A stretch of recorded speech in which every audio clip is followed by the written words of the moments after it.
नमस्कार। भारतेंदु नाट्य अकादमी द्वारा आयोजित कार्यक्रम में आप सभी का स्वागत है। आज हमारे अतिथि हैं श्री विजय शुक्ला जी, जो एक हरफन मौला अभिनेता रहे हैं।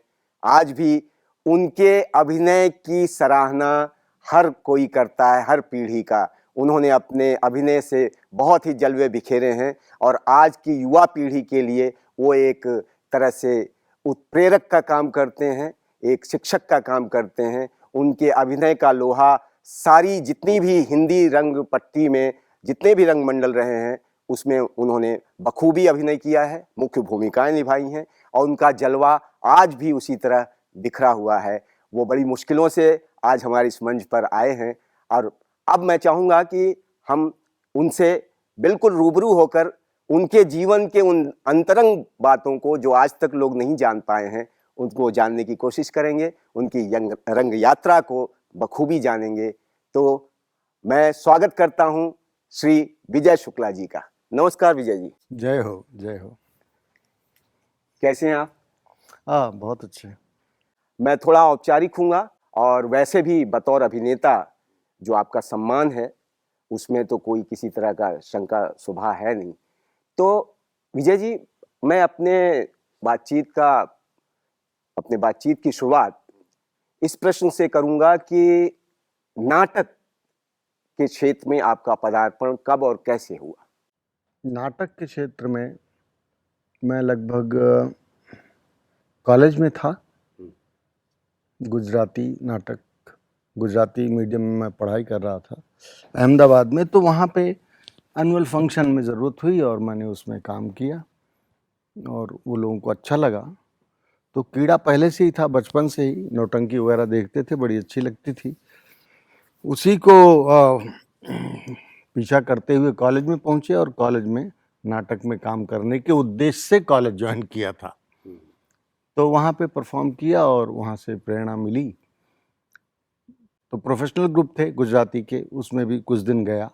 तो यूँ कहा जा सकता है कि नाटक में मैं 81-82 का समय था जब कॉलेज कर रहा था।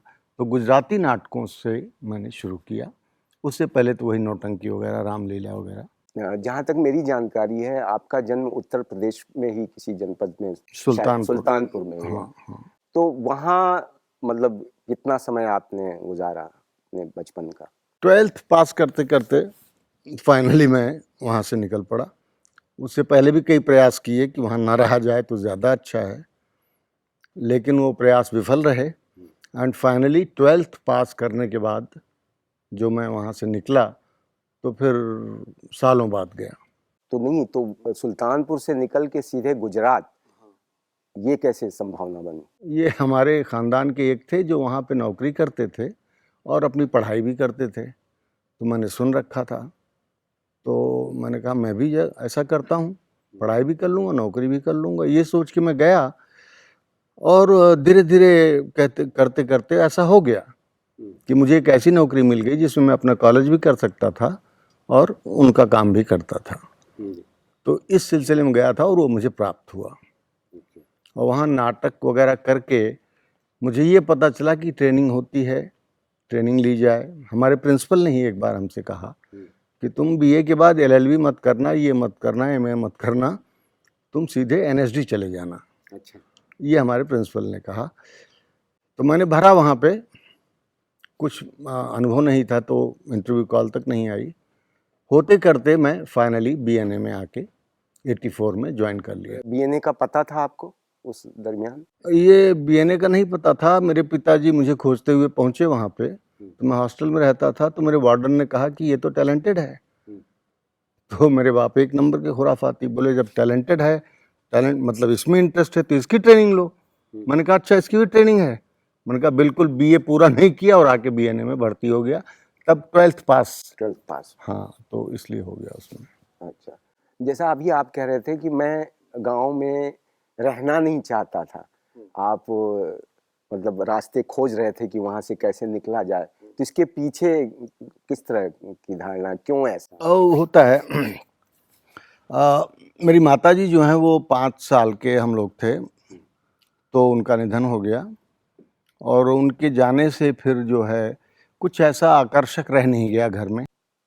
सौतेली माता जी आई, खैर उससे हमें कोई फ़र्क नहीं पड़ा, लेकिन उनके जाने से मेरे लिए फिर कुछ उसमें आकर्षण नहीं था। यही कारण था कि मैंने कई प्रयास किए वो घर छोड़ने के, और आखिर में 12th पास करके, जैसे मैंने कहा, तो फाइनली छोड़ ही दिया। तो आपके अपने भी और भाई बहन थे? मेरी एक सगी बहन है और 3 सौतेले भाई हैं। बहन अभी कहाँ है? और शादी हो गई, अपने बाल बच्चों में सुखी है। तो उन लोगों से कोई सरोकार आपका? मैं सरोकार वगैरह के मामले में थोड़ा कमज़ोर हूँ। बहन ही मुझे कभी-कभी गाहे बगाहे आप ढूँढती रहती है, निकाल लेती है। बातचीत हो जाती है? हो जाती है। तो आप गुजरात से लखनऊ आ गए भारतीय नाट्य अकादमी में। जैसा कि आपके प्रिंसिपल ने आपको बताया कि आप एनएसडी जाइए, पिताजी ने कहा कि आपको एक तरह से प्रोत्साहन ही दिया कि अगर आप में ये इंटरेस्ट है या आप बखूबी यहाँ नाटकों में भागीदारी निभा रहे हैं तो आपको इसी में ट्रेनिंग लेनी चाहिए। तो जब आप यहाँ लखनऊ में आए तो आपको क्या लगा कि आप जिस सोच को लेकर आए थे अकादमी में वो हासिल हुआ आपको? बिल्कुल हुआ, बिल्कुल अच्छा। हुआ। हालाँकि मैं सोच के ही आया था कि क्या करवाएँगे, रिहर्सल करवाएँगे, एक्टिंग करवाएँगे, रिहर्सल करवाएँगे, और को मैं कर सकता हूँ।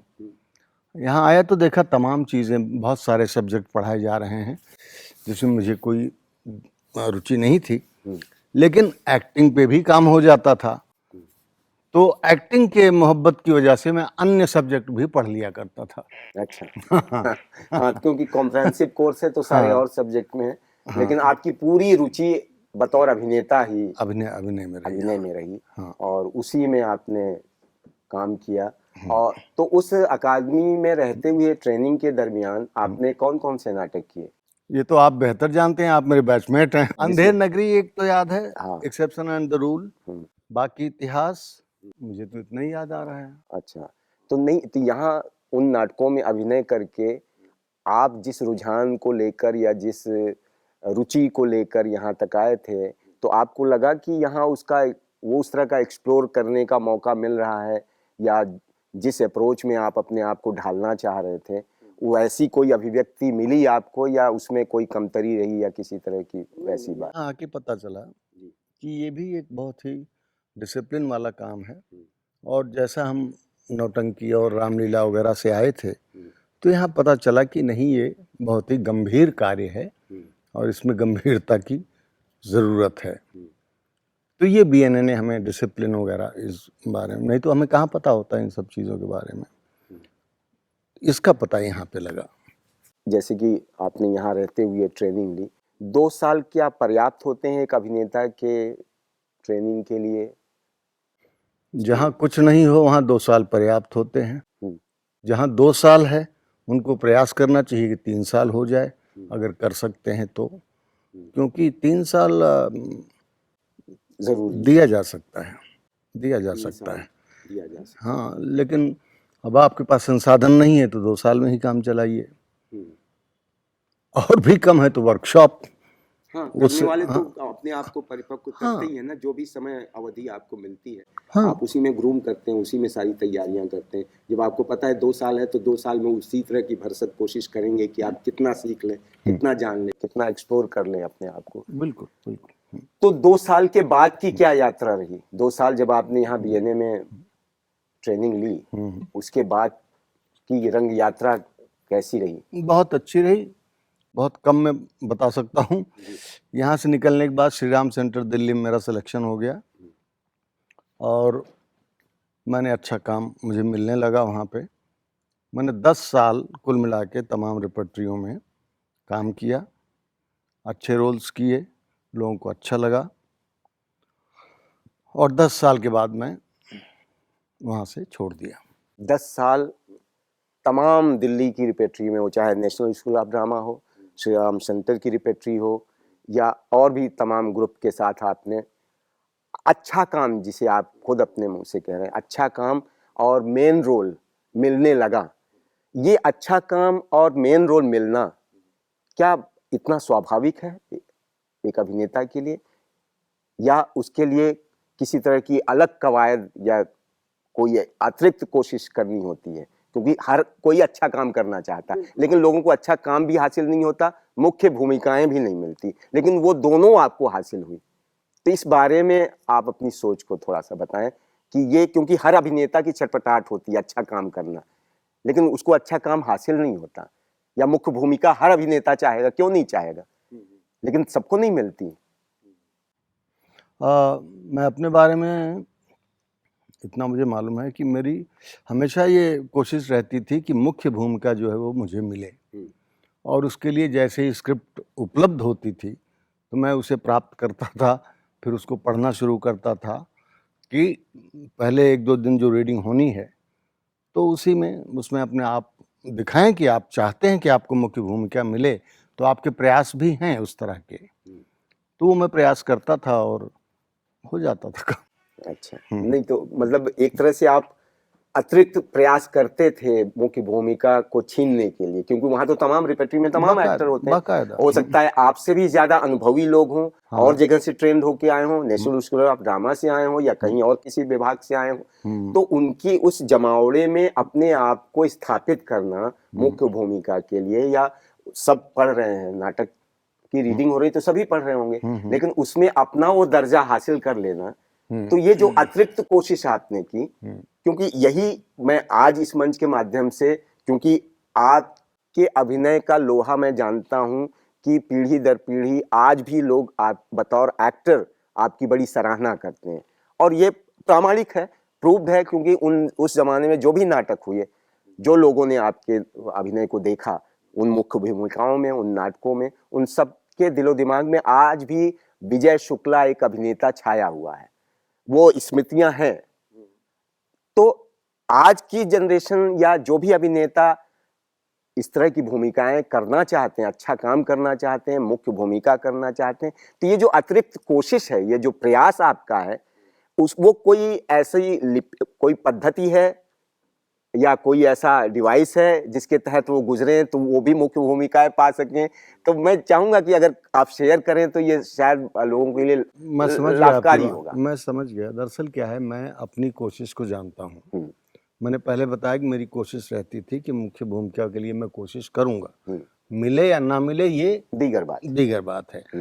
वो तो कंपनी है, जानते ही हो कि वहाँ जो दिया जाएगा आपको करना है। बिल्कुल। तो मैं उसकी कोशिश करता था, और उसके लिए कुछ खास ऐसा नहीं, स्क्रिप्ट को पढ़ना, जल्दी से जल्दी हासिल कर लेना, जैसे पता चले कि ये स्क्रिप्ट होने वाली है तो कोशिश करना, पढ़ना उसको और उसके बारे में सोचना। अगर आप किसी भी क्षेत्र में हैं और उसमें आगे बढ़ना चाहते हैं, तो मुझे लगता है अगर आप उसके बारे में सोचते हैं और वो सोचना आपको अच्छा लगता है, तो उसके परिणाम अच्छे आते हैं। तो मुझे अगर कुछ फेवर हुआ मुझे मेरे साथ, तो मेरा दिमाग उसके पीछे रहता था। और ज़्यादा आप क्या कर सकते हैं कि स्क्रिप्ट आपको मिल गई है, आप उसमें आप कितना समझ सकते हैं और कितना परफॉर्म कर सकते हैं पहली फुर्सत में। बहुत बढ़िया बात। हाँ, तो इतना काम हो जाता था और मैं प्रसन्न घूमा करता था।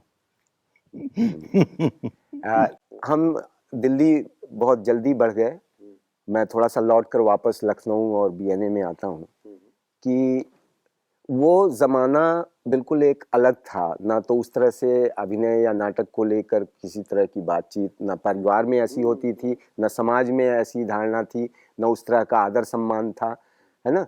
और अमूमन जो आ भी रहे थे वो कोई फिल्मों का आकर्षण लेकर आ रहे थे, तो आपके पास भी वो था रास्ता कि आप मान लीजिए कि चलिए आपने सोचा कि नहीं ट्रेनिंग ले लेता हूँ, ट्रेनिंग के बाद आप फिल्मों में भी सीधे जा सकते थे। हाँ, लेकिन ये पता था कि यहाँ से निकलने के बाद यहाँ तो स्कॉलरशिप मिलती थी, और सीधे वहाँ अगर भर्ती हो गए तो तनख्वाह मिलना शुरू हो जाएगी।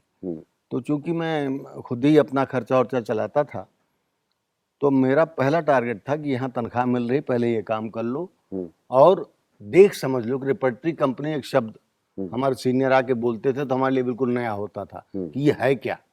राजीव जैन याद होगा, वो अक्सर आके तमाम बातें करते थे, हम बड़े आराम से सुनते थे। तो इसलिए मैं रिपर्टरी कंपनी मेरा पहला टारगेट रहा, और उसे मैंने जब मिल गई मुझे, तो स्टेज पे अभिनय करते समय जो पब्लिक का रिस्पांस होता था वो बड़ा ही आपको सुखद, वही है ये। हाँ, तो वो ऐसा फिर चढ़ा दिमाग में कि 10 साल तो मैंने वही किया। उसके बाद हमारे तमाम साथी उधर गए, बॉम्बे गए, आज सब बहुत अच्छे उस पे हैं, लेकिन मुझे ऐसा वो चढ़ गया था कि नहीं मैं तो यही करूँगा। बस इस चक्कर में न वो हो पाया न ये हो पाया, लेकिन रहा मैं प्रसन्न। हाँ, क्योंकि आपको वो जो तालियों की गड़गड़ाहट आपको हासिल हुई, ये अमूमन नहीं होता ना, जब आपको वो प्रिविलेज हासिल है और वो तादाद में दर्शक का उसी वक्त मंच पे अभिनीत होते हुए अगर दर्शक का वो रिस्पांस मिल रहा है और वो तालियों के साथ मिल रहा है और वो आपकी सराहना हो रही है, तो हर अभिनेता यही चाहेगा कि मुझे तो सब कुछ यहाँ हासिल हो रहा है, तो मैं इस जगह को छोड़कर क्यों जाऊं। और वो अनजानी जगह है, शायद ये भी कहीं दिमाग में आया होगा कि अब अगर मैं मुंबई जाता भी हूँ तो मेरे लिए बिल्कुल अनजानी जगह है, लेकिन यहाँ के लोग तो मेरी सराहना कर रहे हैं, मेरी तो गुणगान हो रहा है, मेरी तो तालियों। ये तो बहुत ही पानी पानी काम था ये स्टेज पे एक्टिंग करना, तो उसमें मुझे कोई प्रॉब्लम ही नहीं होती थी। वहाँ वो मीडियम और ये स्ट्रगल और वो दुनिया भर की सब नई चीज़ें थी, तो मुझे कुछ खास हासिल भी नहीं करना था। मैंने कहा अगर जितना मिल रहा है इतना स्टेज पे काम करते हुए अगर मिलता रहे तो फिर बाद में देखेंगे जब ज़्यादा पैसों की ज़रूरत होगी। तो इसलिए नहीं गया, हालांकि वो निर्णय गलत साबित हुआ। अच्छा। और क्या।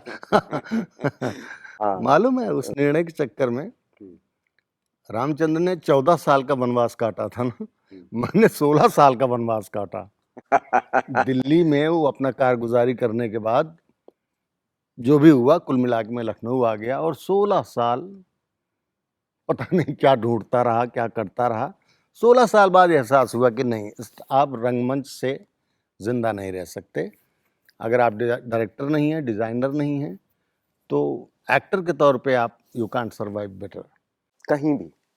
हाँ, अक्सर मतलब हिंदी रंगमंच में हिंदी एक रंगमंच अभिनेता सिर्फ अगर अभिनय करके वो जिंदा नहीं रह सकता। हाँ, वही मतलब बात उस तरह की सुविधाएं नहीं हैं। बिल्कुल नहीं, बिल्कुल नहीं।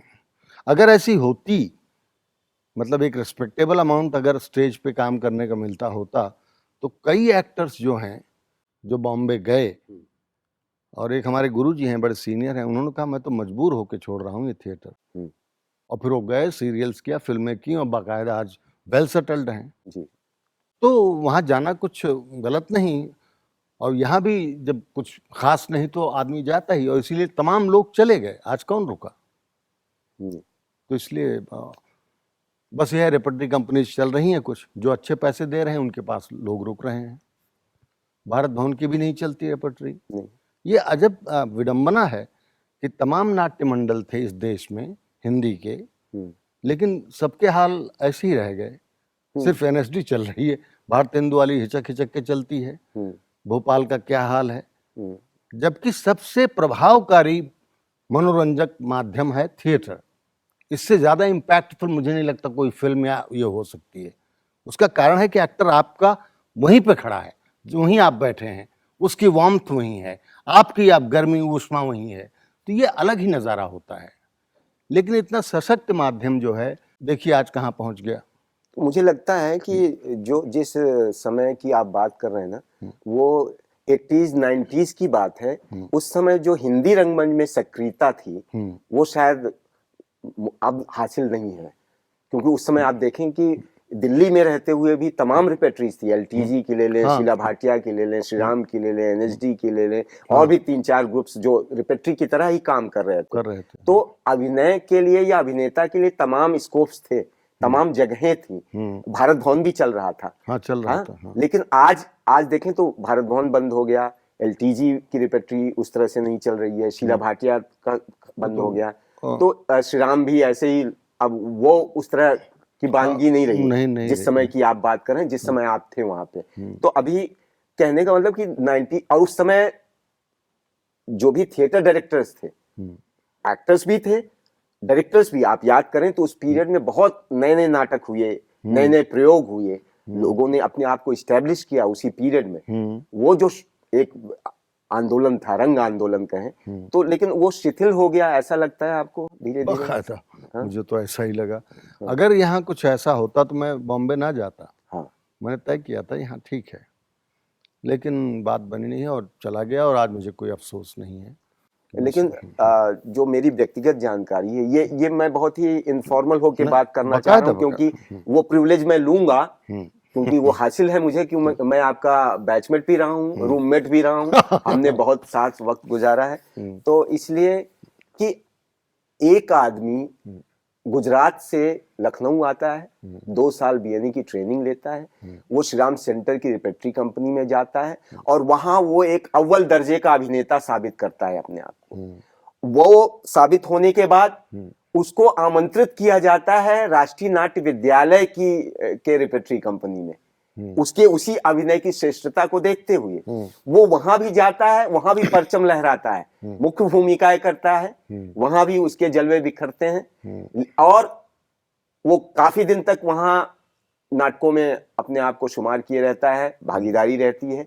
लेकिन अचानक ऐसा क्या हो जाता है कि वो आदमी वापस लखनऊ लौट जाता है, बिल्कुल राजधानी जाके, जो उत्तर प्रदेश की राजधानी से अपने नाट्य विद्या की विधिवत ट्रेनिंग लेता है और दिल्ली पहुंच जाता है। लेकिन फिर वो वापस दिल्ली से वापसी करता है, तो उसके पीछे क्या भारतेंदु नाट्य अकादमी का कोई लगाव था, या परिस्थितियों का कोई दबाव था, या आपकी अपनी कोई मजबूरी थी, ये मैं जानना चाहूंगा।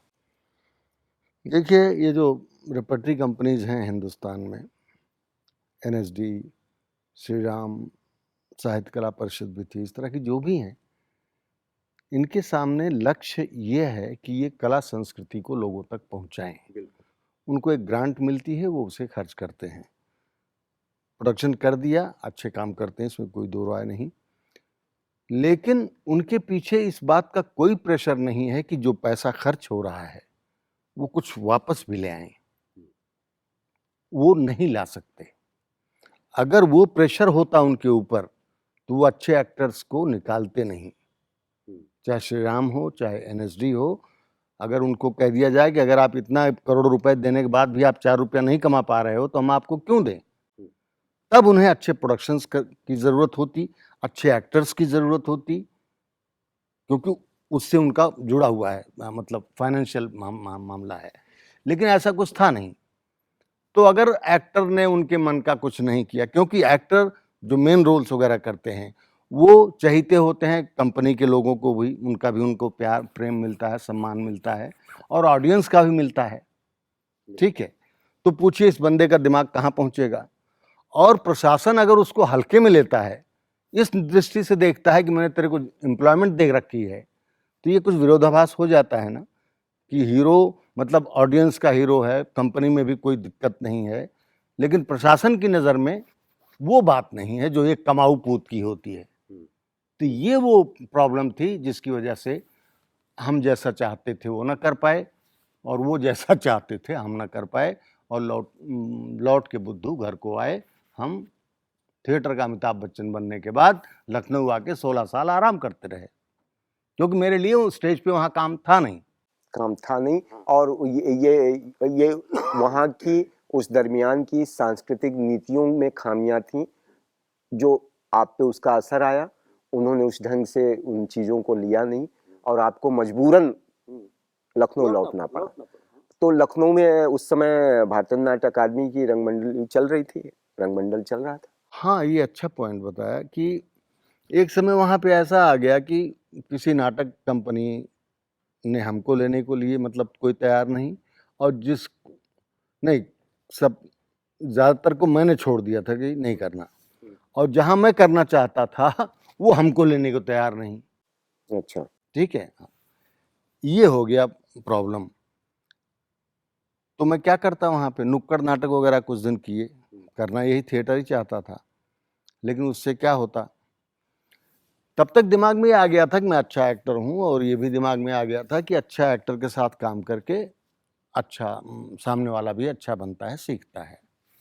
तो मैंने कहा जब दिल्ली में कुछ नहीं तो चलो लखनऊ चलते हैं, क्योंकि यहाँ के स्टूडेंट्स ने हमेशा मुझे इज्जत दी, प्यार दिया, और मुझे बड़ा अच्छा लगता था इनसे मिलना, इसलिए मैं हमेशा छुट्टियों में आके इनसे मिलता था। तो मैंने कहा वहीं चलता हूँ, वहाँ भी नाटक कंपनी है, वहाँ काम करेंगे, और अगर मैं अच्छा एक्टर हूँ तो हो सकता है मुझसे अगर सीखा जा सकता है तो लोग सीखेंगे। तो ये सोच के मैं यहाँ आ गया। लेकिन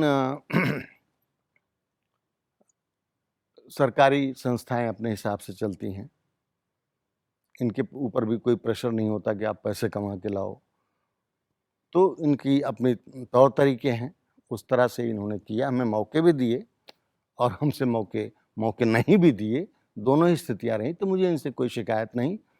और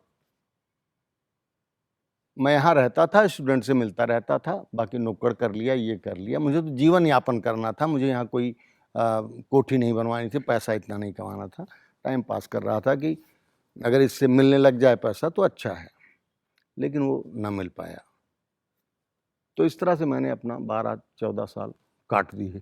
16 तो साल 16 साल आप बीएनए के रंगमंडल में थोड़ी थे, नहीं। लेकिन 16 साल आपने इस जगह पे बतौर अभिनेता रहे काम करते हुए कैसे गुजारा होगा? मतलब क्या स्थितियां थी? मतलब और कुछ काम कर रहे थे? हाँ, कर रहा था ना मैं तो यहाँ तो कभी-कभी काम किया। हाँ, आया था, कभी काम मिला, कभी नहीं भी मिला, तो हमने भी कहा कि मैं यहाँ इस तरह से नहीं जाऊँगा कि मुझे काम दो। मैं इतना भी वो नहीं हूँ कि मैं इनके तरफ इस तरह से जाऊँ कि मेरा काम दो, नहीं मैं खाऊंगा क्या।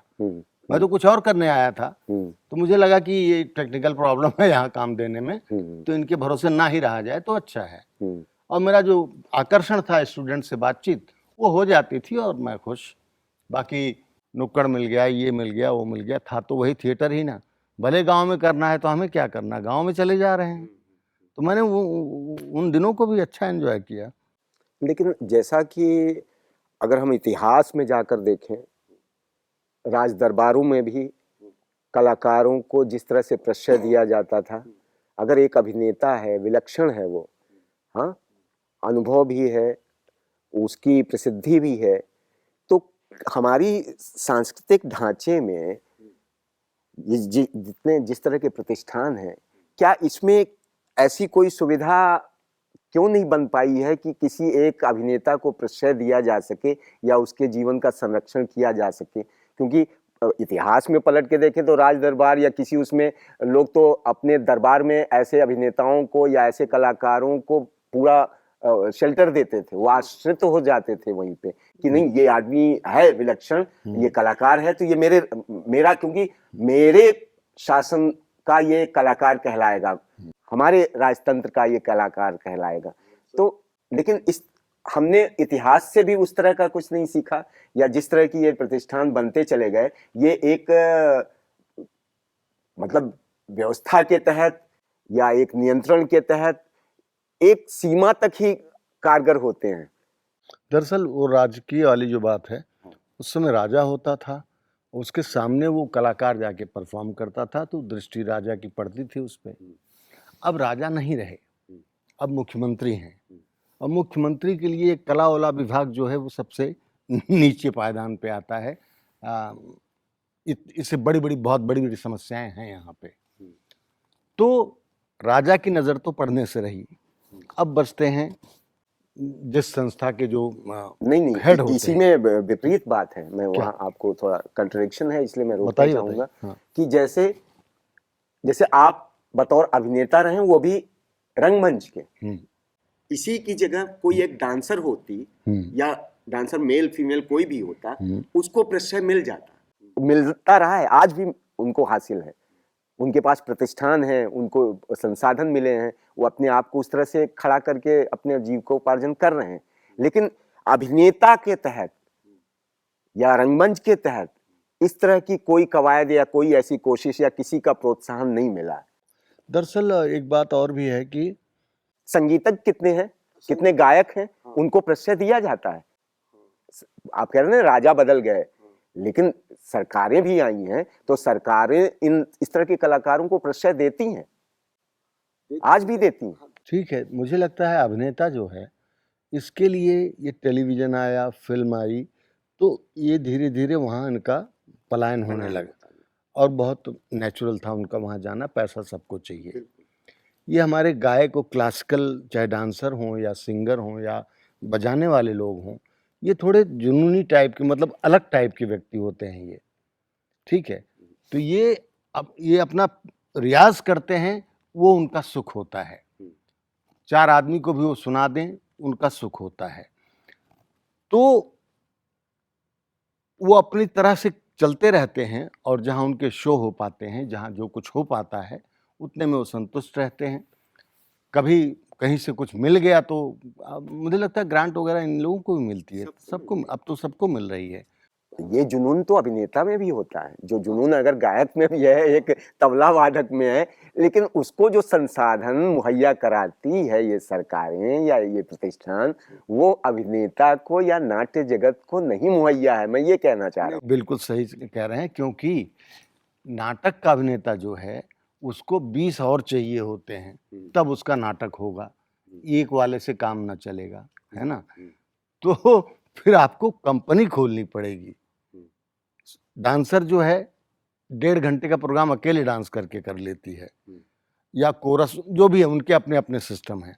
लेकिन अभिनेता में अमूमन ये होता है, नाटक कंपनियां देख लीजिए 20-20, 25, एनएसडी में तो 40-40 लोग, क्योंकि अगर आप अच्छा नाटक करना चाह रहे हैं तो फिर आपको पैसे भी खर्च करने पड़ेंगे और मैन पावर भी आपको बढ़ानी पड़ेगी, तब जाके कि आप कहीं पब्लिक को इतना इम्प्रेस करेंगे कि वो जाके दूसरी पब्लिक को कहे यार जाके देख के आओ, तभी तो वो थिएटर चलेगा। लेकिन ये काम ना हो पाया, क्योंकि अभिनेताओं को, नाटक कंपनी के 4 अभिनेता रखने में लोगों को मुश्किल होती है। लेकिन जैसे हम ना पाश्चात्य सभ्यता की तरफ उन्हीं के साथ गलबाही देना चाहते हैं, हर मायने में हम उन्हीं के पद चिन्हों पे चल रहे हैं। मैं मतलब इस तरह से उदाहरण नहीं देना चाह रहा था, लेकिन देना पड़ रहा है कि जैसे ब्रॉडवे में नाटक होते हैं, 10-10 साल तक की, 5-5 साल की एडवांस बुकिंग रहती है। वहाँ का मिनिस्टर भी मतलब बुकिंग के लिए वेटिंग में हो जाता है कभी कभी। तो ये जो, और हमारी भी परंपरा रही है, हम अगर भरत मुनि से भी लेकर अपने आप को चलें, तो आज जब हम यहाँ तक पहुंचे, इस तरह की कोई परंपरा या इस तरह का कोई मतलब संतोषजनक एक तादाद में जो मिलना चाहिए था, बैठना चाहिए था सरकार से या लोगों से, दर्शकों से, वो नहीं बन पाया। बंगाली, गुजराती, मराठी रंगमंच, जयशंकर सुंदरी जी साहब थे, बड़ा क्या नाम है। तो ये ऐसा भी समय रहा है लोग, लेकिन हिंदी रंगमंच में ऐसा नहीं हो पाया। क्यों? आपको ये इसका मतलब कोई वजह है आपके पास?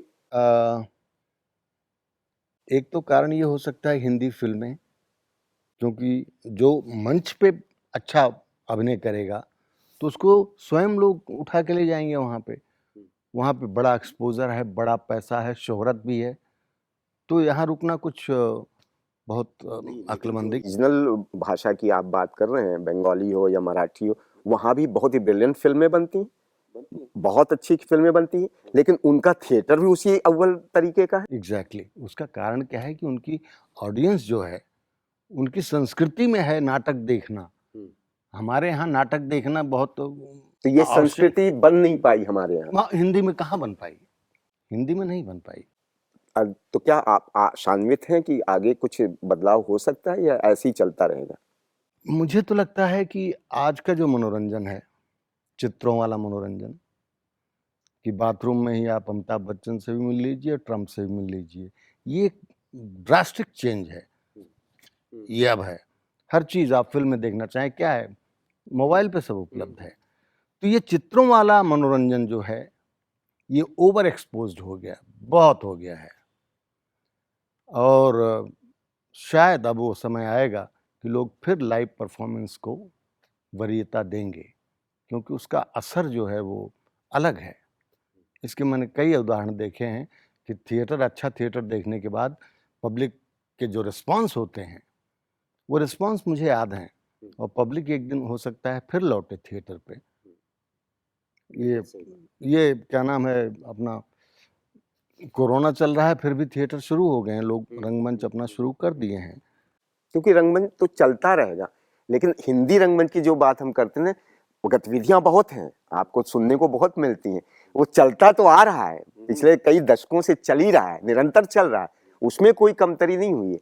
लेकिन जिस तरह से हम दूसरी रीजनल लैंग्वेजेस की बात करते हैं कि वो जितना व्यावसायिक स्तर पे अपने रंगमंच को ले जा पहुंचा पाए हैं, वैसा हिंदी रंगमंच में नहीं हो पाया। नहीं हो पाया, क्योंकि बताया ना कि उन लोगों में नाटक देखना एक अच्छा मतलब परंपरा है, एक संस्कार हाँ, बन गया है उस तरह सा, और दे एंजॉय इट।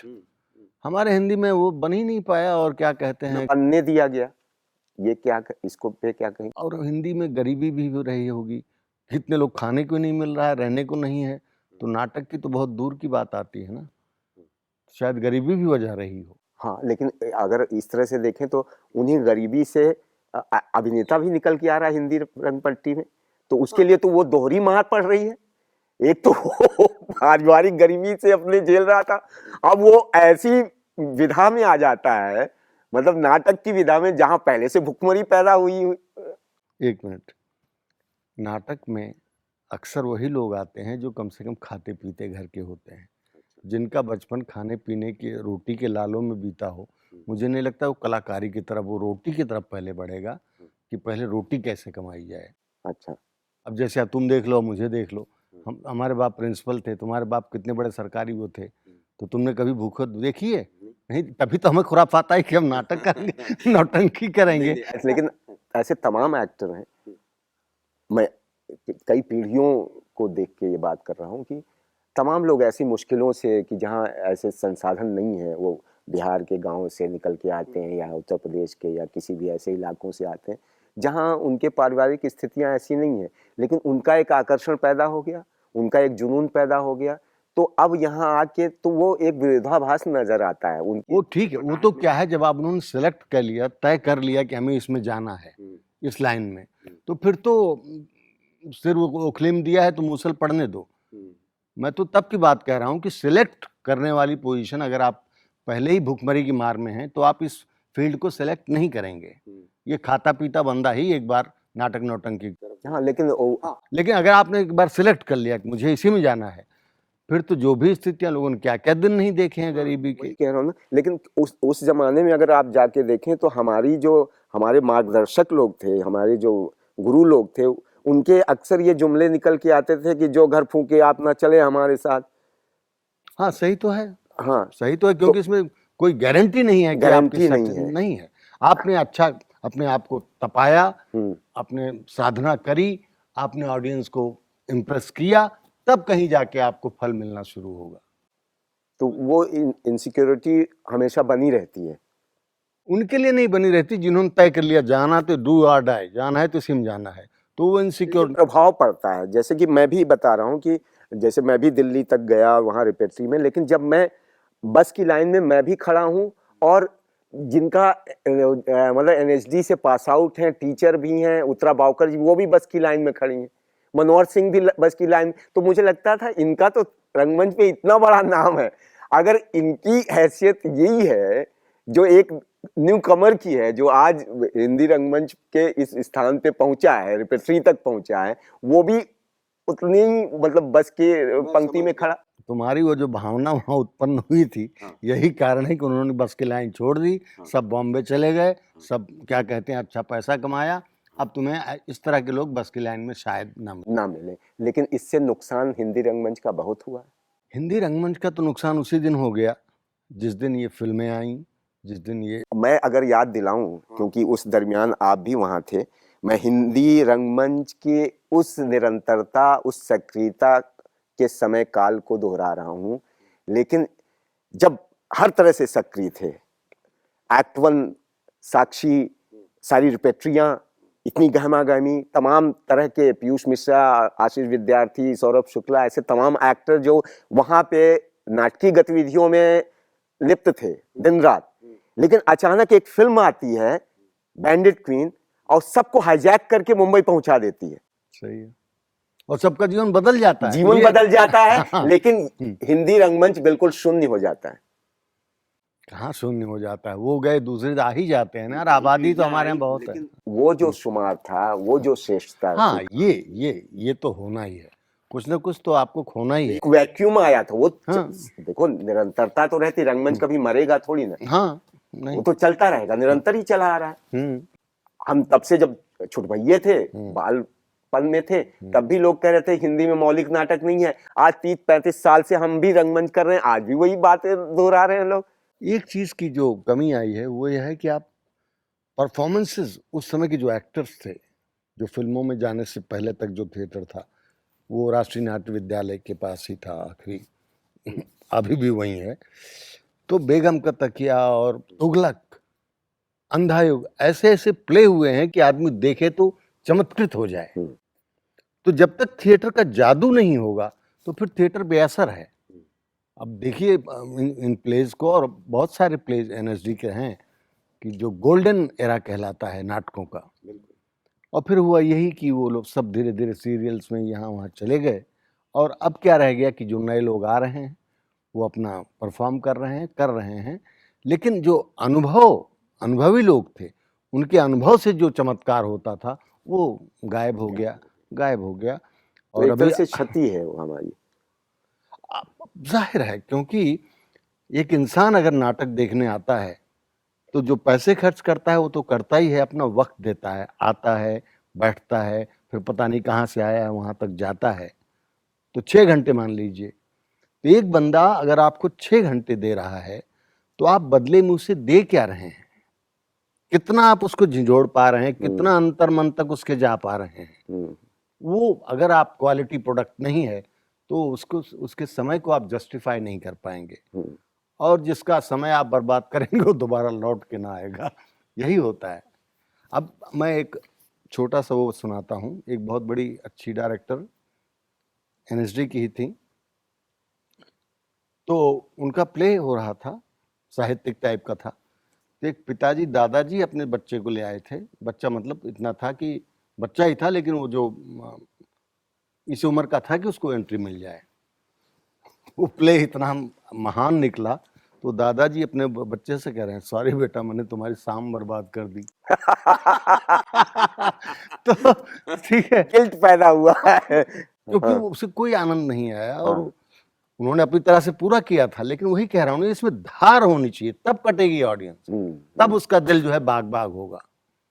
और अगर आप समझौतों वाला प्रोडक्ट, समझौते वाले प्रोडक्शन उनके सामने रखेंगे, समझौते, हाँ, प्रयोग के नाम पे, कई किसी भी नाम पे, आप अगर दर्शक नहीं आ रहा है, दर्शक को दर्शक आप आया है तो उसको आप प्रभावित कीजिए, किसी भी उसके, मायने हाँ, से। किसी भी तरह से, नहीं तो देखिए इसीलिए खाली हो गया। अब केवल जो लोगों को ग्रांट मिल रही है वो ग्रांट जस्टिफाई करने के लिए कर रहे हैं, जो लोग उसमें कर रहे हैं वो इसलिए कर रहे हैं कि उनको कुछ ट्रेनिंग मिल जाए, उनको भी जाना है, सलमान खान बनना है। बिल्कुल, बिल्कुल। लेकिन इतना लोगों को समझ में आ गया है कि नाटक कर लो तो थोड़ा आसान हो जाता है। तो जहाँ तक आपके अनुभव की बात है, मुझे करेक्ट कीजिएगा कि मुझे नहीं लगता कि हिंदी रंगमंच का कोई ऐसा निर्देशक है जिसके साथ आपने काम ना किया हो। प्रतिष्ठित, मैं समझ रहा हूँ, प्रतिष्ठित रंग निर्देशकों की लगभग काफी लोगों से लगभग इस मामले में मैं, हाँ, खुश नसीब रहा। तो एक अभिनेता की अपनी पसंदगी होती है, काम तो बहुतों सबकी, क्योंकि सबकी कार्य पद्धति अलग है, शैलियां अलग हैं सबकी। लेकिन एक अभिनेता किसी निर्देशक के साथ रच बस जाता है, वो उसको लुभावना लगता है, या उसके साथ एक कंफर्ट जोन मिलता है, या उसमें उसको अपनी बुलंदी दिखाई देती है उसके मतलब कार्य पद्धति से गुजर के। तो उसमें ऐसा कौन सा निर्देशक है आपका जो आपका पसंदीदा है? जानते ही हो, रंजीत कपूर साहब। ठीक है। मुझे शायद कहीं यही उत्तर की अपेक्षा थी कि बस ये है कि, लेकिन मैं हबीब साहब से भी बहुत वो हूँ, मुतासिर हूँ जी। दरअसल रंजीत भाई के भी गुरुजी हैं हबीब साहब। बिल्कुल, ठीक है, बिल्कुल, उन्होंने बहुत कुछ उनसे लिया है। तो हबीब साहब के साथ भी मुझे रहने का मौका मिला, उनसे सीखने का, तो उनसे भी मैं बहुत क्या कहते हैं, मुतासिर हूँ। और रंजीत साहब के साथ बहुत काम किया, तो उनसे कुछ ज़्यादा ही हूँ। वो शायद अब आपकी वो बात बिल्कुल मेरी समझ में आ गई है जो आप कह रहे हैं, दर्शकों को आकर्षित करने की क्षमता। तो जैसे रंजीत भाई का जो जितना भी नाटक है उसमें एक व्यावसायिक पक्ष होता है।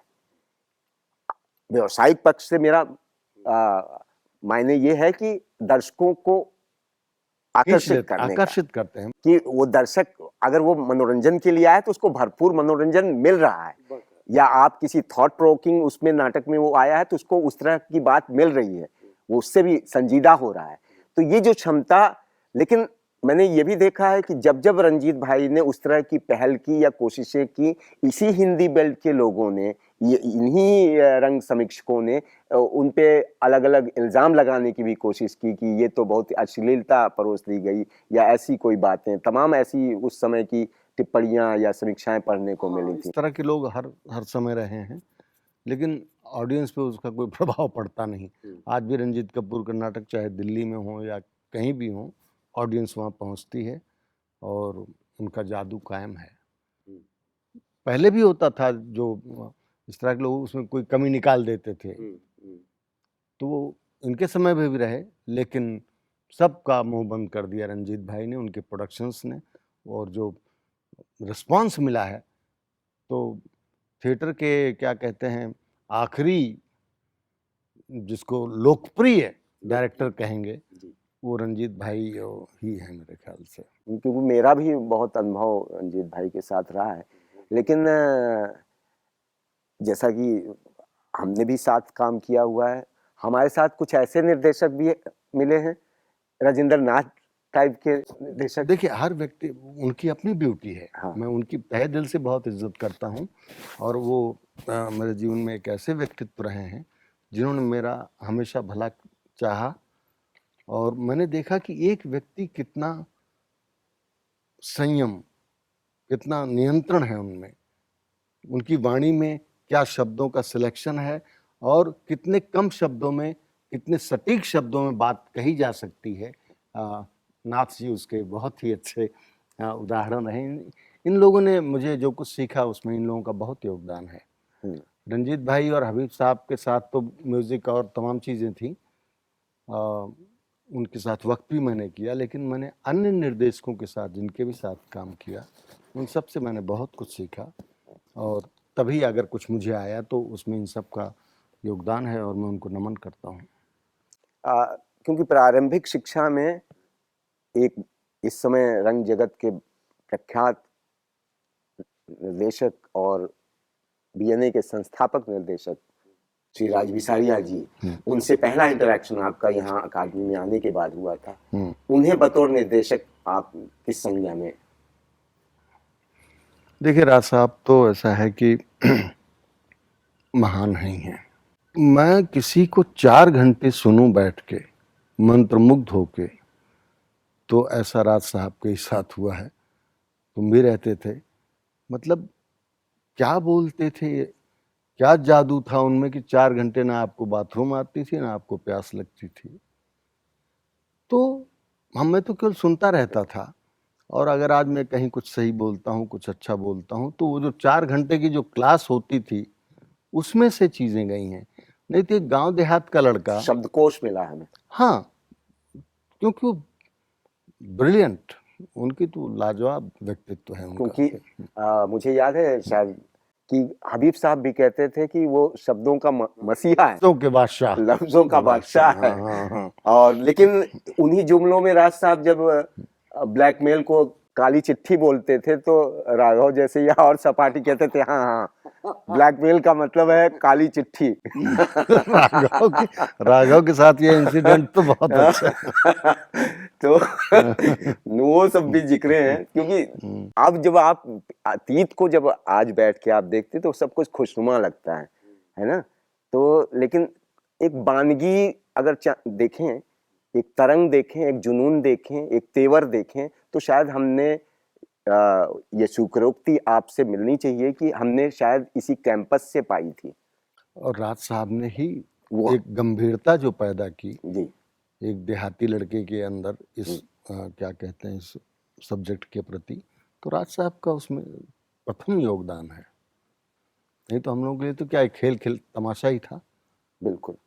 लेकिन जैसे आप छुटपन में से ही बहुत जल्दी ही गवई गांव छोड़ के आप गुजरात चले गए, लखनऊ आए, दिल्ली गए, मुंबई और सब ऐसा चलन, वो गांव की माटी, वो पगडंडियां, वो देहात का अपना बांकपन, वो नदी तालाब, 12th तक तो था ही मैं वहाँ पे। अब कोई रुझान, कोई ऐसी मुझे लगता है कि अगर आप 12th तक किसी एक जगह पे रहे हैं, चाहे गांव हो या जो भी हो, तो उसका ऐसा असर पड़ता है कि वो ताजिंदगी रहता है, और बहुत कुछ जी चुके होते हैं। हाँ, तो वो रहता है, मतलब अक्सर गांव की याद, और मतलब यू कांट फॉरगेट, वो भूला नहीं जा सकता।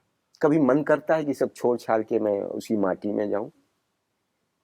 उसी माटी में जाने के लिए मुझे पैसे चाहिए होंगे, जब पैसे आ जाएंगे तब मैं सोचूंगा कौन सी माटी में जाऊं, अच्छा। क्योंकि माटी कोई भी हो, बिना पैसे की कोई माटी नहीं होती ओके। है ना। क्योंकि अभी तक तो हाँ, जरूरतें भी हैं ना। जिस तरह हमारी जरूरतें हैं, बिल्कुल। तो गांव की माटी क्या कर लेगी। यह है कि हमारे पास पैसा वैसा है तो वो गांव, वो खलिहान, वो बाग सब अच्छे लगेंगे। सब। लेकिन अगर आपकी मानसिक स्थिति अच्छी नहीं है तो सब काटेंगे, है ना।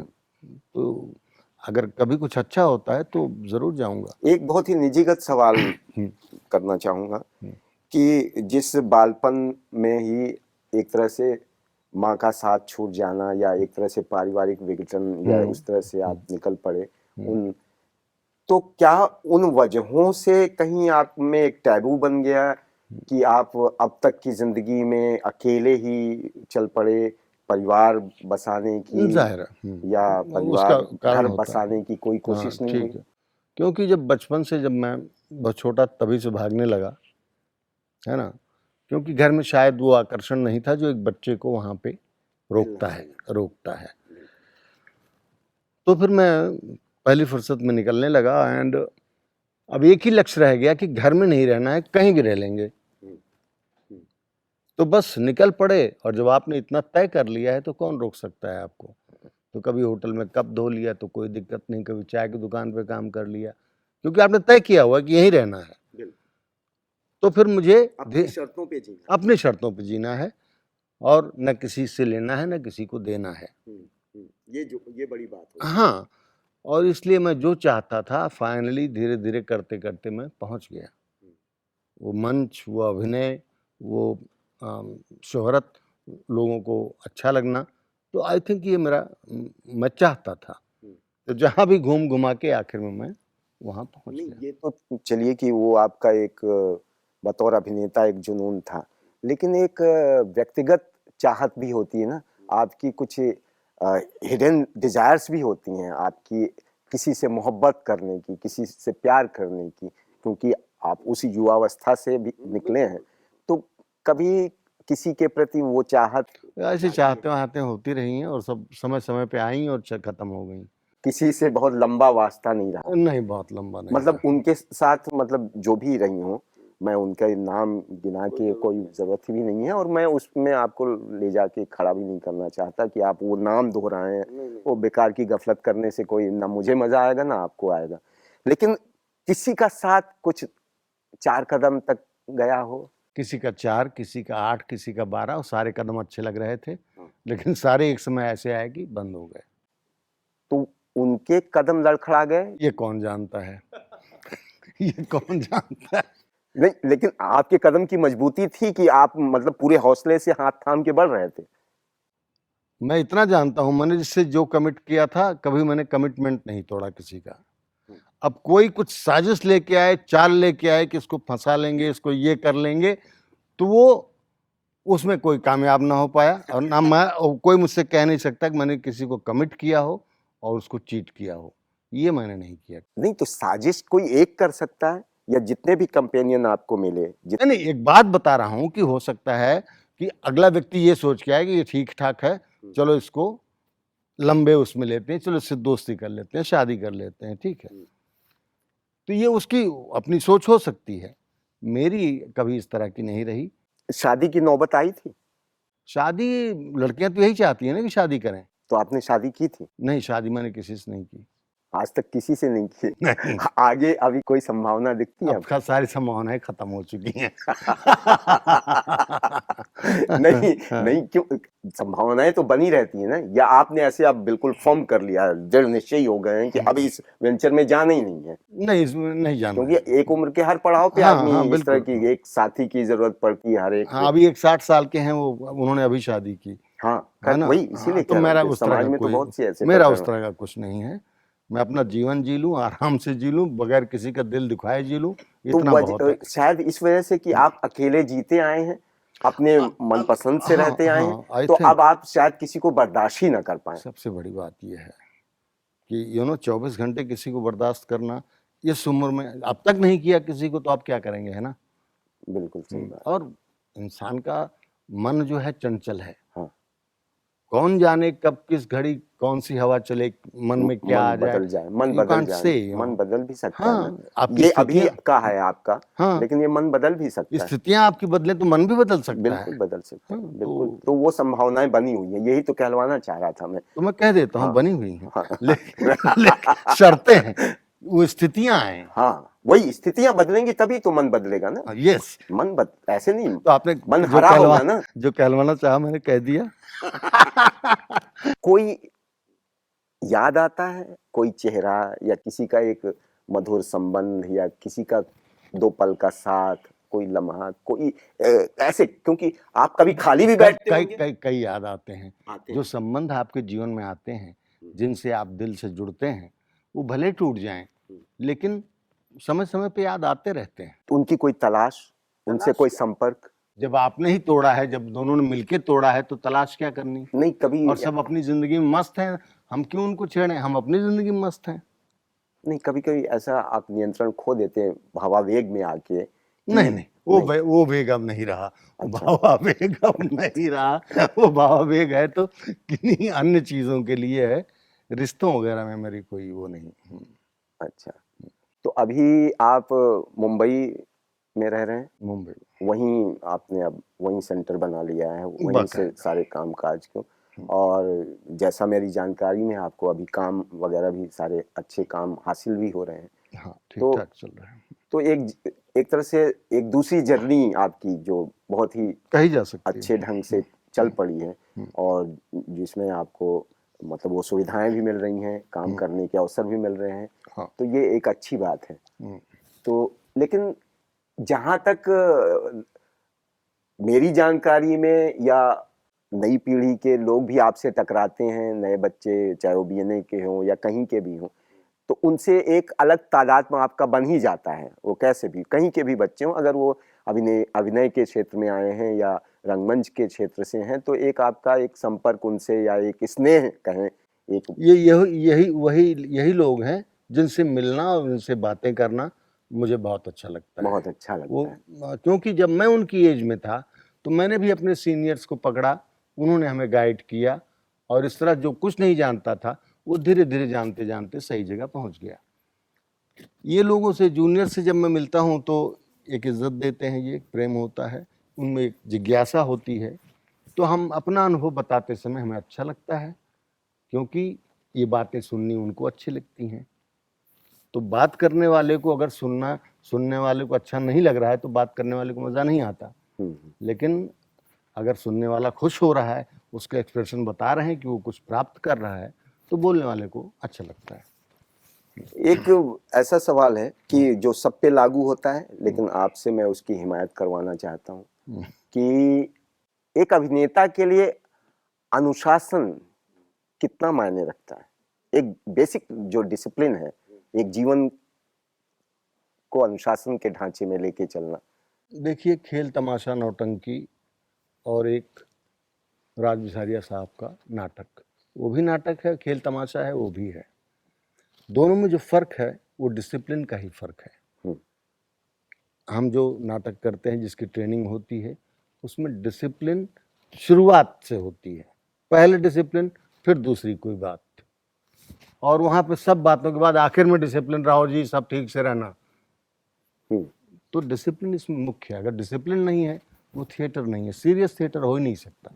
जैसे कि पहले भी जानना चाह रहा था, तब आपने कहा कि नहीं, मतलब भूमिका छीनने की मैं अतिरिक्त कोशिश करता था, लेकिन आज इस मंच के माध्यम से, क्योंकि इसे तमाम वो नवयुवक सुन रहे होंगे जो कि अभिनेता बनना चाहते हैं या जो ट्रेनिंग में भी आए हैं, लेकिन वो अपनी किसी पद्धति की तलाश में हैं, तो आप उन्हें कोई ऐसा टिप्स देना चाहेंगे कि वो बतौर अभिनेता किन पद्धतियों से गुजरें या कैसे अपने आप को मतलब इस तरह से शेप अप करें? अभी आपने कहा कि भूमिका छीनना शब्द जो है सही नहीं है, क्योंकि भूमिका है वहां पे। अब 12 लोग हैं, सब चाहते हैं कि हमको अच्छा रोल मिले, तो अब आपकी चाहत कितनी है? अगर आप चाहते हैं कि आपको मेन रोल मिले, तो आप उसके लिए कोशिश कीजिए, प्रयास कीजिए, क्योंकि वहाँ बेईमानी नहीं है। वहाँ आप ईमानदारी से सबके सामने साबित करेंगे, पूरी कंपनी बैठ के देखती है। तो जब आप साबित करेंगे तभी आपको मिल पाएगा। वही वो मैं आपसे ये जानना चाह रहा हूँ कि वो कोशिश क्या है, किस तरह की कोशिश? वो मैंने शुरू में ही बताया था, कुछ नहीं भाई, स्क्रिप्ट जो होने वाली है डायरेक्टर उसी पे काम करेंगे।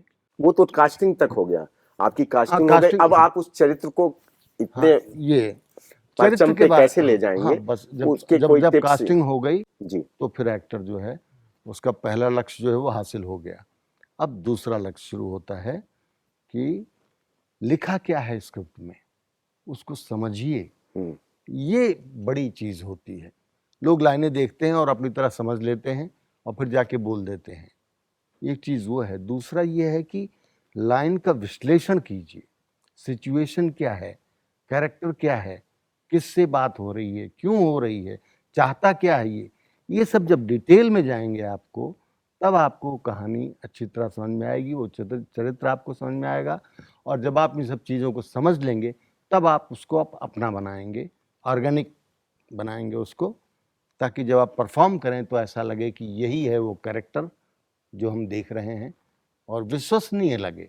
विश्वसनीय लगे। हाँ, आप कुछ भी अच्छा कीजिए लेकिन लगे क्या है यार, यकीन ही ना हो ऑडियंस को, तो इम्प्रेस तो होगी ही नहीं।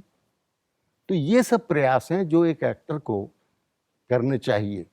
आप अपने प्रयास कीजिए, हो सकता है आपको मुख्य भूमिका ना मिले, दूसरी मिले, तीसरी मिले, कोई मिले, जो मिल गई फिर दूसरा धर्म शुरू होता है कि जो मिल गई वही सबसे बड़ी भूमिका है।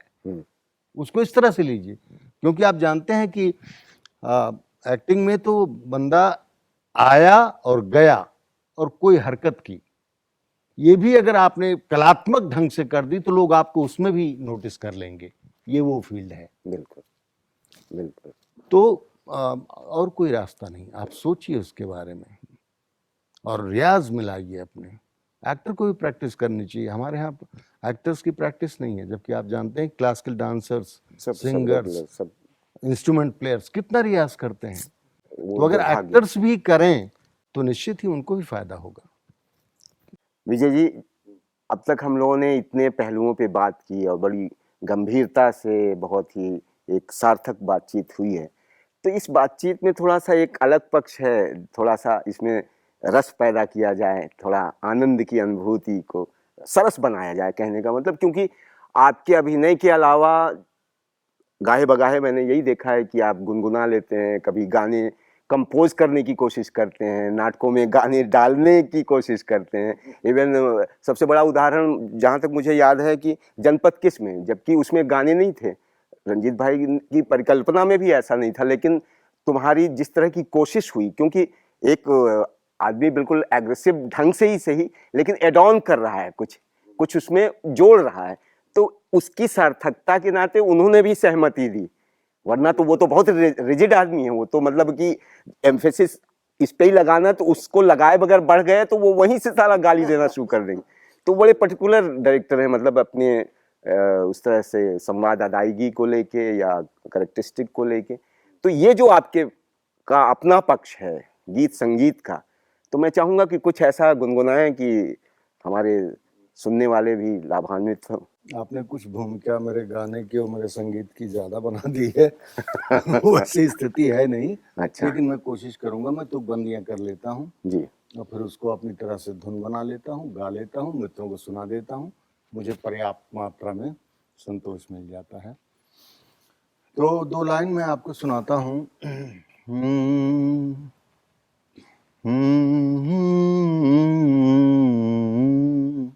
दरअसल क्या है, एक कलाकार होता है ना, उसे पता होता है कि कैसे शुरू करेगा कि अच्छा सा गा के लौट आएगा।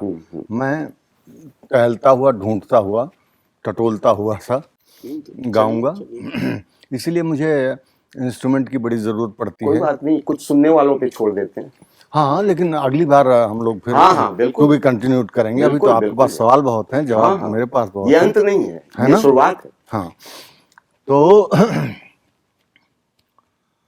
प्यार के मीठे बोलों से पकवान भी बेहतर क्या होगा। प्यार के मीठे बोलों से पकवान भी बेहतर क्या होगा,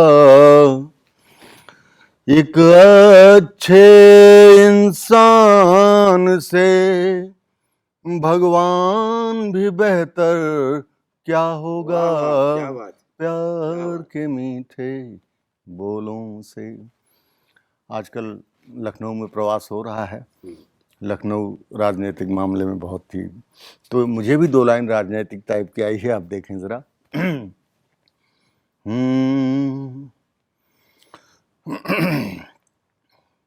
खुशहाली है या मजबूरी है, खुशहाली है मजबूरी है, दिल्ली में मोदी का, यूपी में योगी का होना बहुत जरूरी है, खुशहाली हाय, हाय, है हाय, या क्या बात है। मजबूरी है।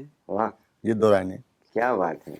आप तो मतलब जिस तरह से आपकी अदायगी है, तो मुझे तो मतलब मंच के कवि नजर आ रहे हैं, जैसे नीरज जी पढ़ रहे हो या ऐसे जो भी हैं। कुमार विश्वास बनने में आपको देर नहीं लगेगी, जिस तरह की गायकी है। जय हो जय हो जय हो। ये हो ना पाएगा, लेकिन सुनने में बड़ा अच्छा लगा। नहीं नहीं, बहुत अच्छी बात है, क्योंकि वैसे भी देखा जाए तो एक अभिनेता को संगीत गीत इनका थोड़ा सा एक मतलब हाँ, न गा सके, हाँ। लेकिन एक मतलब मेरा पहचान तो हो। मेरा तो ये मानना है कि अभिनय का मतलब संवाद बोल देना ही नहीं है। अभिनय के आसपास का एरिया भी आप कवर कीजिए। उसमें आता है गाना, उसमें आता है अगर आप कुछ बजा सकते हैं, उसमें आता है कि अगर आप नृत्य कर सकते हैं, आप साहित्य को समझ सकते हैं, आपकी आवाज़ अच्छी हो और आपका बोलना अच्छा हो, तो ये सब चीज़ें जब मिलती हैं तब आप एक संपूर्ण अभिनेता कंप्लीट बनते हैं। एक्टर तो यही समग्रता तो इन्हीं सब बातों, क्योंकि हाँ। यही ये आपको साहित्य से भी साबका पड़ेगा, गीत संगीत से पड़ेगा, वाद्यों से पड़ेगा, नृत्य से पड़ेगा, अभिनय तो कर ही रहे हैं आप।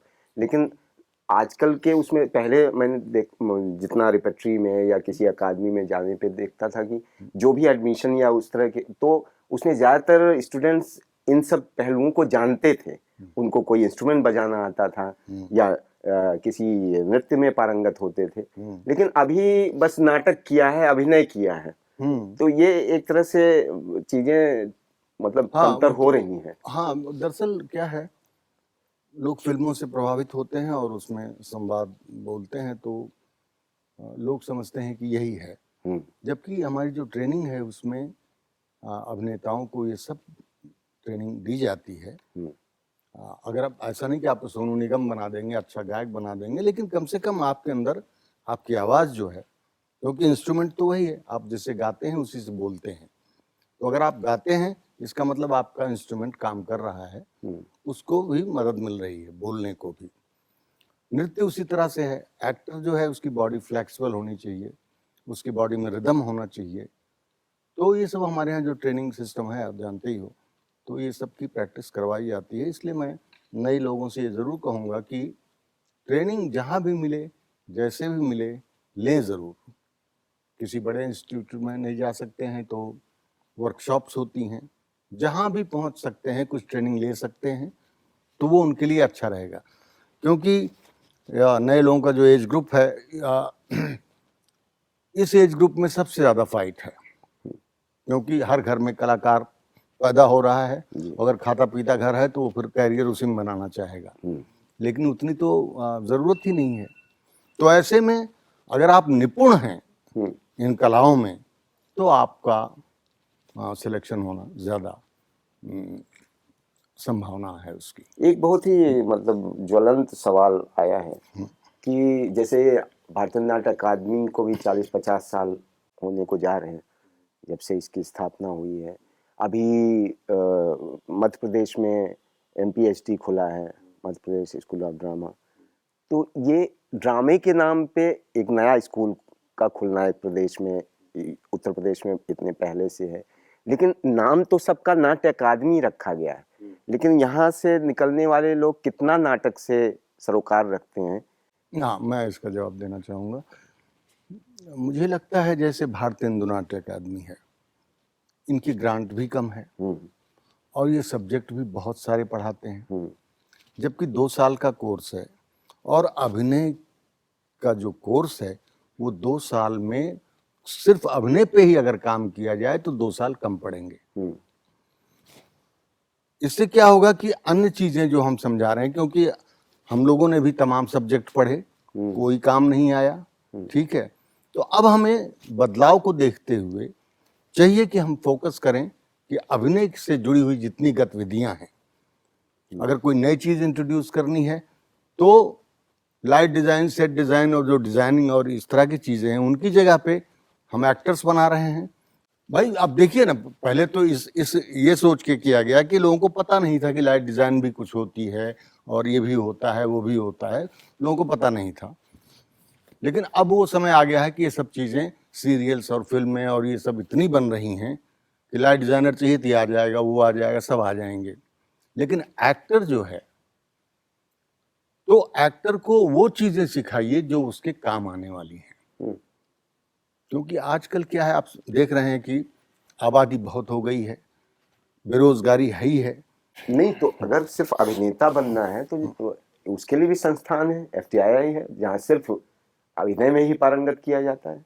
वहाँ ना लाइट आपको सिखाई जाएगी, ना आपको स्टेज क्राफ्ट सिखाया जाएगा। वहाँ पे हाँ, सिर्फ ये अभी शुरू किया है उन्होंने और एक नहीं, तरह से अच्छा है। हाँ, अच्छा है वो, क्योंकि तो उन्होंने तब्दीली की। पहले ऐसा नहीं था, पहले उनके यहाँ भी तमाम चीजें शायद सिखाई जाती थी या नहीं वो तो एडिटिंग, डायरेक्शन, वो सब तो है ही है, कैमरा तो सिखा, तो उसके लिए 1 साल का होता है शायद कि सब चीजों का नॉलेज देते हैं। हाँ, वो तो प्रक्रिया में है, क्योंकि उनको जरूरत होती है फिल्म बनाने के लिए, तो एक्टर चाहिए, वो चाहिए, तो वो सब एक, लेकिन उस तरह का कॉम्प्रहेंसिव कोर्स नहीं है जो ड्रामा इंस्टीट्यूट्स में है, कि वहाँ स्टेज क्राफ्ट की भी है, लाइट की भी है, मेकअप की भी क्लास होनी है, स्टेज मैनेजमेंट की भी क्लास होनी है, डायरेक्शन की भी हाँ, होनी तो है। वही उसके लिए मैं यही चाहूँगा कि अगर लोग एक्टर बनने आए हैं, जैसे कि अगर आप चेक करें तो लोग जैसे बीएनए को ही ले लें तो लोग ज़्यादातर एक्टर ही बनने आते हैं।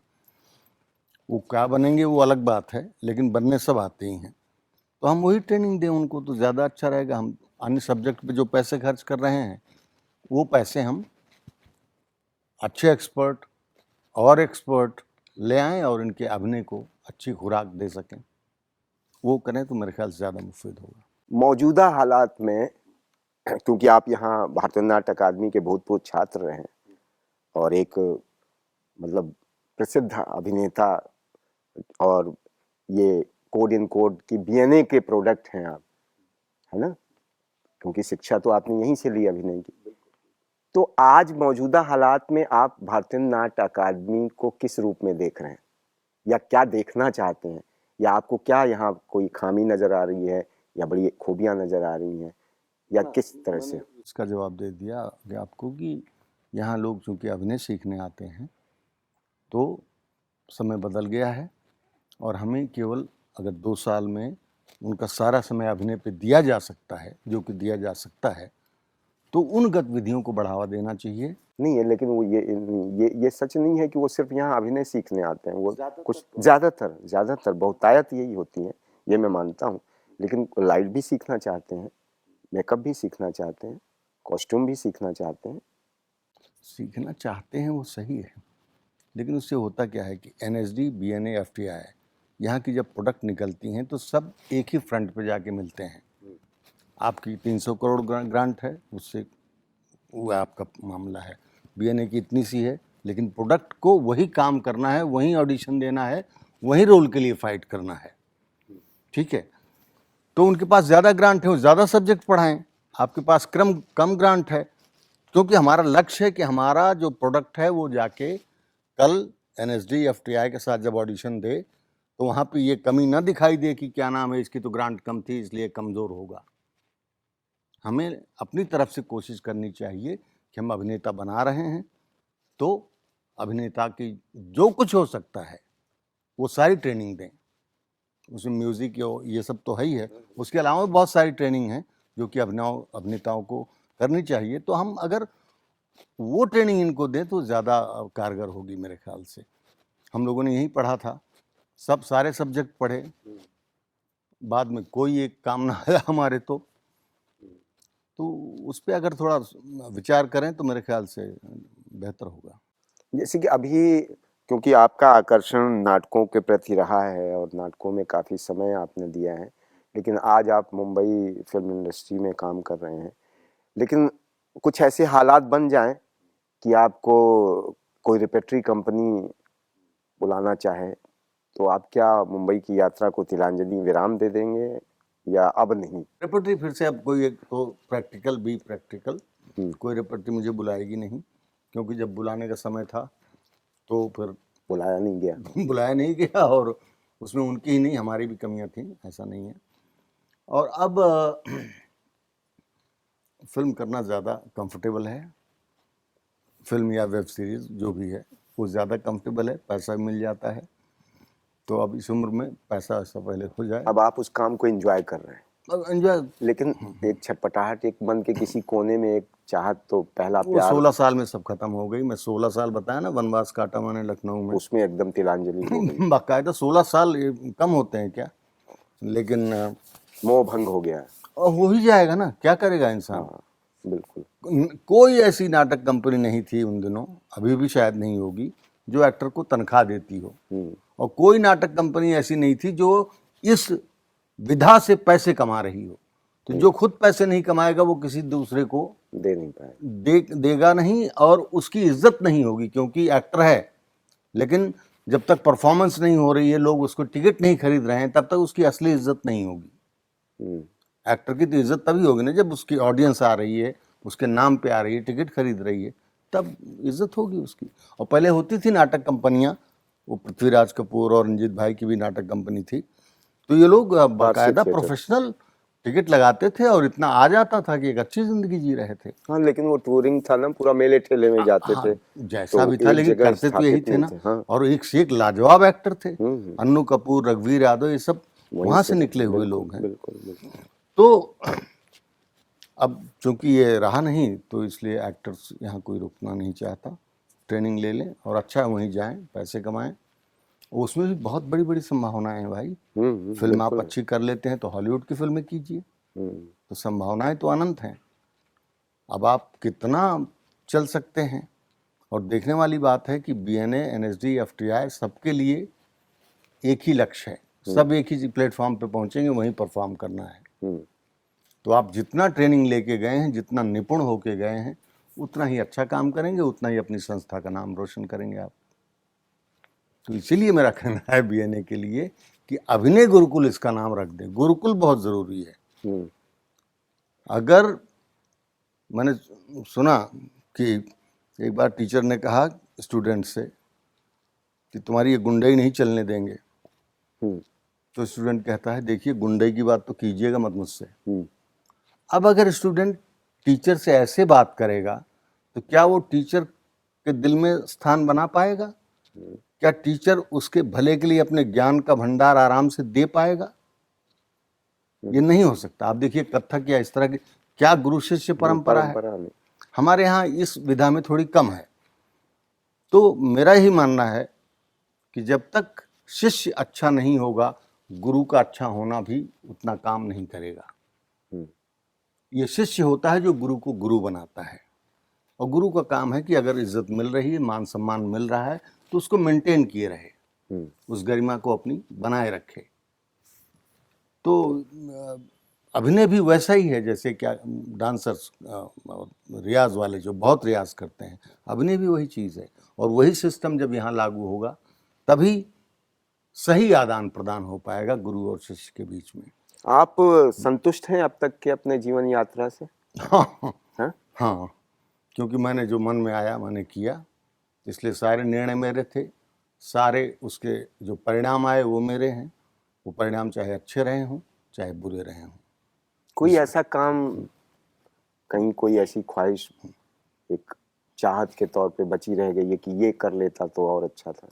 वो हमेशा से है और अभी भी है कि मैं एक नाटक कंपनी बनाना चाहता हूँ जो परफॉर्म करेगी, लाइव परफॉर्मेंस, जगह जगह जाके या एक जगह स्थापित होके? जाहिर है ऑडिटोरियम में ही करेंगे, क्योंकि माहौल भी तो अच्छा चाहिए ना। अगर आपने प्रोडक्ट अच्छी बना ली लेकिन गंदी जगह पे लगा, गलत जगह पे रख दिया, तो उसकी कीमत गिर जाएगी। तो अच्छी प्रोडक्ट बनाएंगे, अच्छी जगह परफॉर्म करेंगे, लोगों की कमी नहीं है, और ऐसी क्वालिटी देंगे कि लोग दूसरे से कहें कि जा भाई तू भी देख के आ। ये मुश्किल है लेकिन नामुमकिन नहीं है। बहुत दिनों से मेरी ख्वाहिश रही है ये काम करने की, लेकिन मेरी अन्य ख्वाहिशें ऐसी थी कि जिससे ये ख्वाहिश दबी ही रह गई, लेकिन ये बची हुई है और मेरे अच्छे दिन आएंगे तो मैं इस पर एक्सपेरिमेंट ज़रूर करूँगा कि लाइव म्यूज़िक, अच्छे गाने वाले और अच्छे बजाने वाले, क्योंकि ढोलक की असली आवाज़ जो है वो अलग ही होती है, जैसे वो मशीन में छपती है उसका बदल जाता है। तो लाइव का जो मज़ा है वो मैं पब्लिक को ज़रूर देना चाहूँगा, दिलाना चाहूँगा। ये हो जाए पूरी तो तो ठीक हमारी है। बातचीत अब आखिरी पड़ाव पे आ चुकी है। जी।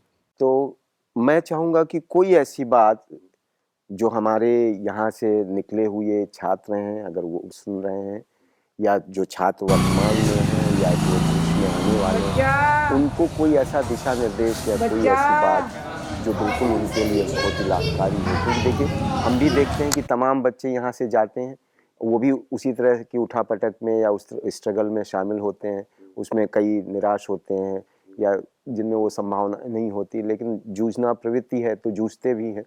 तो लेकिन कुछ ऐसा, कोई ऐसा कारगर कदम है क्या जो मेरी नज़र में जो है कि एक्टर को भी अगर काम पे जा रहा है, जो कि बहुत कम मिलता है ना, तो जब काम पे जा रहा है तब तो काम करेगा ही, लेकिन जब काम पे नहीं जा रहा है तब भी उसका अपना रूटीन होना चाहिए प्रैक्टिस का। क्या प्रैक्टिस करेगा? आवाज़ का, बॉडी का, लिटरेचर पढ़े, अपने आप को खाली नहीं, समय नहीं है उसके पास, जो समय है उसका उपयोग करे।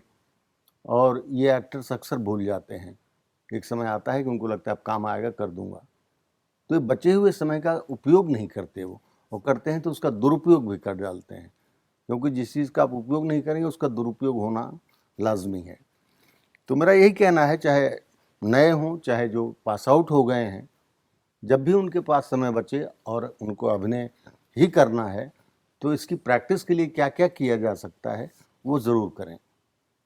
क्योंकि बच्चन साहब भी कहते हैं कि वो सीखते रहते हैं, और ये बड़ी अच्छी प्रवृत्ति है कि आप अपने अंदर का जो जिज्ञासा है, जिज्ञासुपन है आपके अंदर, उसको हमेशा ऑन रखें, और जितने जवाब या जिस तरह से भी, जिस विधा से भी आप अपने आप को रिच कर सकते हैं, ये प्रयास हमेशा चलता रहे तो काम आएगा। जैसे अभिनय में है ना, अभिनय में भी जैसे अनुकरण की प्रवृत्ति होती है ना, तो हमारे तमाम ऐसे साथी हैं जो नई पीढ़ी के भी हैं, पुराने नए आने वाले, वो आपको कहीं ना कहीं किसी हिस्से में एक आइडियल के तौर पे या एक अभिनेता, हाँ, तो लेकिन वो शायद आपकी दूसरी सहज प्रवृत्तियों की, आपकी व्यक्तिगत प्रवृत्तियों पे ज्यादा चले जाते हैं बनस्पत की जिस प्रवृत्ति ने आपको इतना बड़ा अभिनेता बनाया उस पे नहीं। तो अनुकरण उनका एक सीमित दायरे में ही रह जाता है, लेकिन वो आपका अनुकरण करते हैं, तो वो कितना सही है या कितना गलत है, मैं जानना चाहूंगा। देखिए, जिसमें बुद्धि विवेक नहीं है, ये उसका बहुत बड़ा शॉर्टकमिंग है, ये बहुत बड़ी कमी है। बुद्धि विवेक इसीलिए व्यक्ति को दिया जाता है कि अगर अनुकरण कर रहे हैं तो किस चीज़ का कर रहे हैं, उसकी अच्छाइयों का अनुकरण कीजिए। अगर वो नहीं हो पा रही हैं तो बुराइयां तो ना ही कीजिए, ठीक है? क्योंकि हर चीज़ हर व्यक्ति के लिए सुटेबल नहीं होती। कोई चीज़, कोई खाद्य सामग्री ऐसी है जो आप खाएंगे आपको बिल्कुल अच्छी नहीं लगेगी, आप हो सकता है आप पचा भी ना पाएँ। तो आपकी बॉडी, आपका सिस्टम आपका है। अपने सिस्टम और अपनी बुद्धिमत्ता, इन सब चीज़ों को समझते हुए व्यक्ति को खुद निर्णय करना पड़ता है कि क्या अनुकरणीय है और क्या छोड़नीय है, ये तय करना बहुत ज़रूरी है। बहुत ही अच्छी बातें हुई, हर तरह की बातें हुई, निजीगत बातें हुई, एक लंबा सफ़र रहा है, कहाँ से चले थे कहाँ पहुँच गए हैं। बहुत मज़ा आया, बहुत आनंद आया।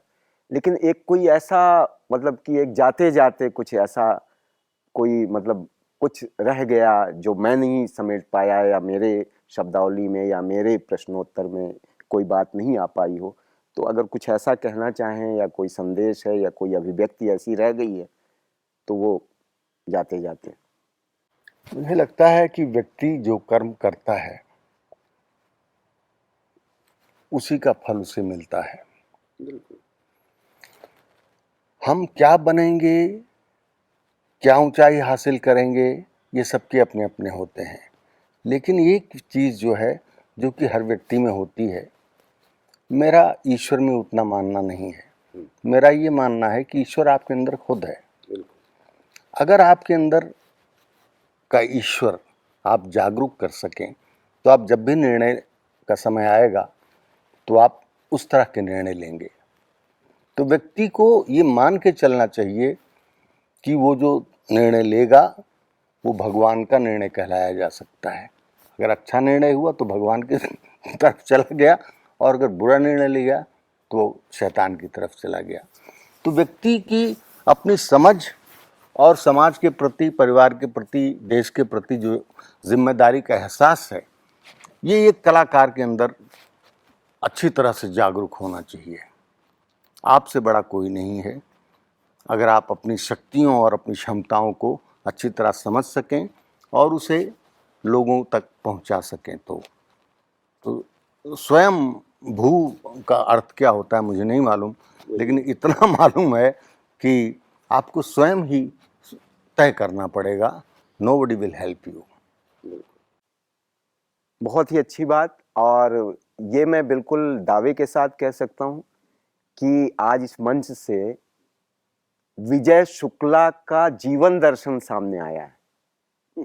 जो लोग शायद इन बातों को उस ढंग से न जान पाए होंगे, या उस तरह का तादाद में रहा भी हो, या सहभागिता रही भी हो, भागीदारी रही हो काम के साथ या कहीं भी मैत्री में, लेकिन शायद इस ढंग से विजय शुक्ला को लोगों ने नहीं जाना होगा, जो आज इस साक्षात्कार के माध्यम से विजय शुक्ला के जीवन दर्शन को लोगों ने देखा और सुना है। धन्यवाद विजय जी। मैं भारतीय नाट्य अकादमी की तरफ से और अपने तमाम रंगकर्मी साथियों की तरफ से आपका बहुत बहुत धन्यवाद करता हूँ। नमस्कार। जय हो, जय हो।